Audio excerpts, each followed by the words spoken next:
All right, so in this episode, I am going to share with you why and how me getting a tattoo that I regretted before I even got the tattoo actually became the catalyst for showing up in my business in a whole new way, and how it can actually shift and change the way you show up in your business and get the results that you want. So let's dive in. I am super excited about this. This was a spontaneous episode. I actually recorded this story in this part of the story as a part of a testimonial video that I created for Business by Design's Next Level, their Breakthrough of the Year competition. So fingers crossed, I become one of the Next Level finalists again this year. But I was thinking back on 2023 and thinking of all the things that have happened to me this year, thinking about my business, thinking about what story that I would want to share and tell inside this case study video. And I actually used my Google Photos, and I was like going back through my 2023 and really looking at like, where have I come? Like, what has happened this year? And I think this is a valuable kind of lesson in and of itself, is that oftentimes when we are living in the day-to-day, and I talk a lot about living in the power of the now and being fully present in the now, and that we are only guaranteed the now. But sometimes when we're doing that, we lose sight of where we've come from and all the progress that we've made. And oftentimes there is so much more emphasis on the goals in which where we're going. And so we stay in this space of feeling like we haven't yet achieved our goals, and yet we don't ever see where we've come. And we don't see how far we've come. And so there's this gap, right? That we create this internal gap of not being where we want to go and not being there yet, and yet undervaluing how much progress we've made. So one, celebrating wins is always a number one thing inside my programs. And it's a number one thing for helping rewire your brain and how you think and how you create more of what you want in your going forward in the future. And so this is just one little hack that if you don't do this already, I highly, highly recommend it. Going back through your journaling, going back through your photos, going back through, your debriefs of your launches or your business stuff, your numbers, like go back, even just like scroll through your Instagram account. Like I have loved in the last, probably a couple weeks, I've seen so many of my earliest videos showing up on my Facebook memories, and videos that literally make me cringe right now, even just thinking about them. They are so flat. They are so lacking energy. They are so disconnected. They are so, I don't know. They're just so awkward. They're so awkward. And I thank you. If you were around in that day of my age when I was like back beginning my health and fitness business, and you were a part of that journey with me, and you are still here with me today, I thank you. You deserve an award for putting through and going through all of that transformation. And you've probably seen it, but this is one of those powerful tools to help us reflect back on where we've been. So again, going back, I'm going through my Google Photos, even just like looking at like, where did we go on vacation? What did we do? What screenshots did I take in my phone? And like what moments were captured? Just looking for something that was going to be like, man, this is what I really did like progress. Like this is really my breakthrough from this year. And this is really what I learned. And this is what I've been able to create. And this is what I've been able to do, and all of those things. And it took me back. I started my search back in January of 2023. And if you were around at that point in time and following me, you know that I went to Costa Rica on a yoga retreat. Now, even going back further than that, January of 2022, I set on my vision board that I wanted to go on a yoga retreat, like some tropical destination retreat. Like that was on my vision board. And literally within 2 months of me putting that on my vision board, I had a friend of mine reach out and ask me if I wanted to go on this retreat that she was hosting. And I was like, this is a sign. I'm just going to go and I'm going to do it. So fast forward all the way through, this story is like so interwoven. I'm now actually purchased that retreat, got there. I'm in Costa Rica, and I find out that I'm going to be the breakthrough finalist for Next Level for James Wedmore, and that I have to speak virtually while I'm in Costa Rica. So I actually found out, I think the week or two before, that I was going to be there and that I was going to be in Costa Rica. and that I was going to do this presentation, speech, whatever you want to call it, while I was there. And so for me, even just internally, I had such a full circle moment of like, this was a dream. This was a manifestation to be here in Costa Rica on this retreat and to be here in this beautiful, amazing place. It was also on my vision board to be one of James Wedmore's finalists one day, someday. Like I remember back in 2019, sitting in his live audience at BBD Live and sitting in there thinking, I want to be up on stage like those people someday. And I put that in my vision. Like that is what I want to create. Like I want to be up on stage. And while because of COVID and stuff, it was a virtual stage back in 2022, it was there. Like there I was in Costa Rica on this yoga retreat, standing on this virtual stage in front of James Wedmore's BBD Live, and just had this like full moment of like, I have come here. And while in the moment, like on the stage, I was like incredibly nervous. Like, and I'm one of those people, if you watch me on a video and I get nervous, you'll start to see my skin flush. Like, I think because I'm pale skinned, my chest will get bright red and my face, my neck and my chest are predominantly where it is, but sometimes my face even too.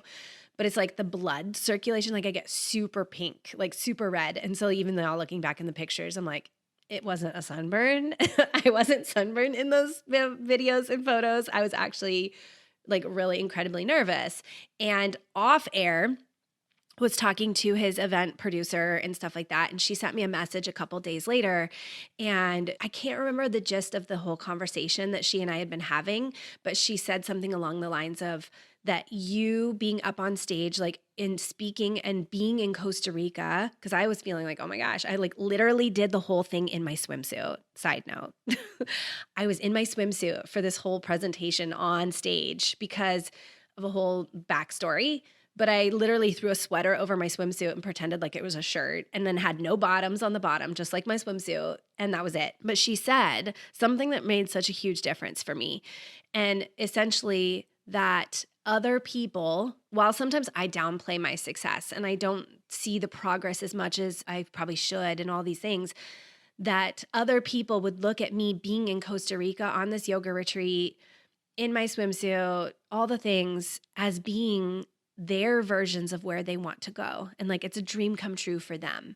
And so me even being willing to show up in that space and like being as nervous as I was and how I fumbled as much as I feel like I did. Other people say I didn't, but it felt like I did. And all these things that like, that was me being willing to step up and be the voice of somebody else's dream and showing them what's possible for them too. And it was such a pivotal moment for me. And I feel like I gained so much out of that retreat. And part of that retreat is where my story is getting into, is before the retreat like coordinator, she had sent a message and saying like, hey, we're having a guy that we know come to be able to do a tattoo if you want a tattoo while you're there on the retreat. And I've been wanting to get another tattoo. I just wasn't entirely set on what I wanted. And so I spent a couple of weeks playing around with different designs and different things, and I couldn't quite fully commit to anything. And so I knew that I wanted this one kind of particular shape. And so I was kind of trying to weave it into a bunch of different designs, and then came down to it. Like I couldn't really decide. And so I was like, you know what? I'm just going to do that one shape, like that little piece. Right. And so I sent it to her the week before the retreat. Then we get there and he has the stencil already prepared and ready to go. And he puts the stencil on my arm. And I'm not kidding you that like, I can viscerally remember that feeling in my gut and in my heart being like, oh my gosh, it's too big. It's not what I wanted. That's not exactly how I wanted it. But in the moment, I was too worried and too scared about what he was going to think if he had to redraw it, if it was going to be an inconvenience for him, if I was going to make him frustrated or whatever. And then I started to doubt myself and kind of thinking like, well, maybe if he drew it this big, maybe that's actually how it should be. Maybe it should look better that way. Then I was actually thinking I wanted it to be this like really small, petite little thing. But if he drew it that big, maybe that's the better way to go. Like, and so I started to have like all of these doubts around one, not wanting to speak up and say something and make him upset, but then also two, really doubting what I really wanted. And I didn't say anything. I didn't at all. And I let him tattoo it on my arm.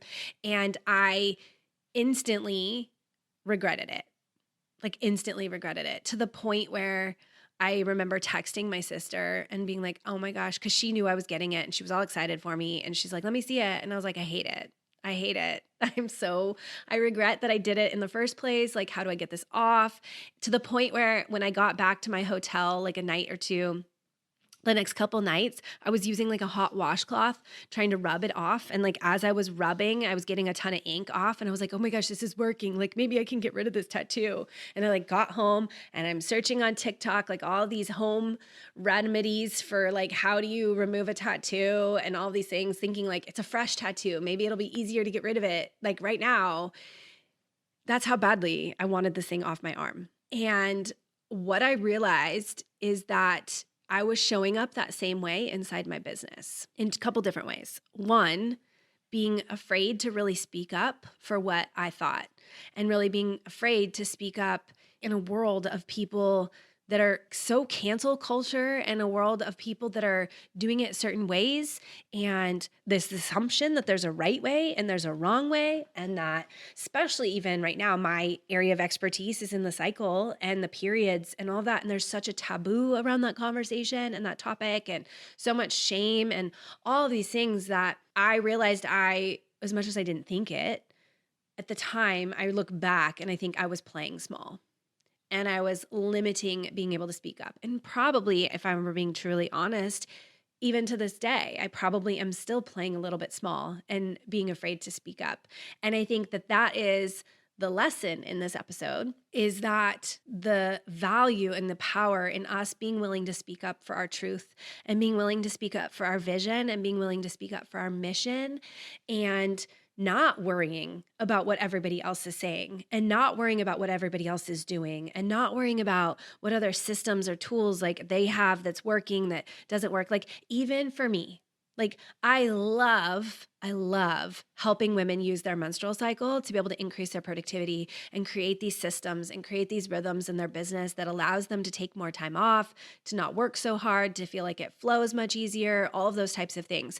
But at the end of the day, if it came down to them choosing to actually listen to their own body and do what is right for them, or listen to me, I want them to listen to themselves.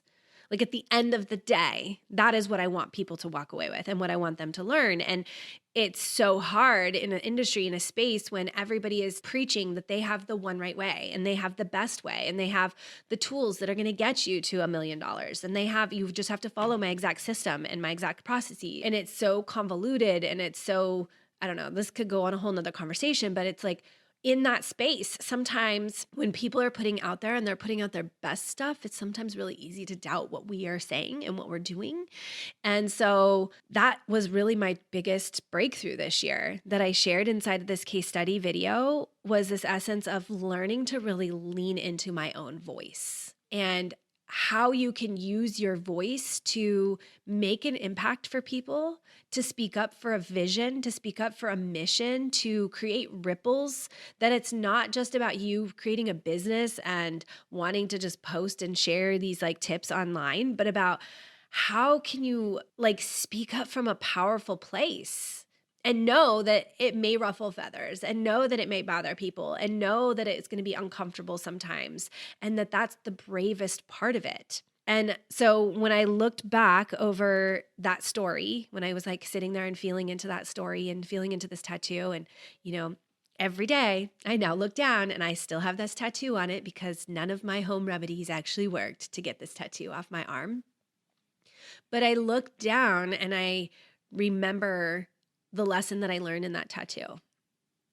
And the funniest part, which is that it's not probably coincidental, it was probably intentional, is that the reason that I put this tattoo on my arm, like the symbol itself and the meaning behind it, the symbol itself means limitless. And how ironic and funny is it that this story of me learning to be willing to speak up, and willing to use your voice, and willing to believe in your mission so much that it doesn't matter what society says or does, or what other coaches are saying or doing, or what other people are defining as successful or not, that it's all about listening to your voice.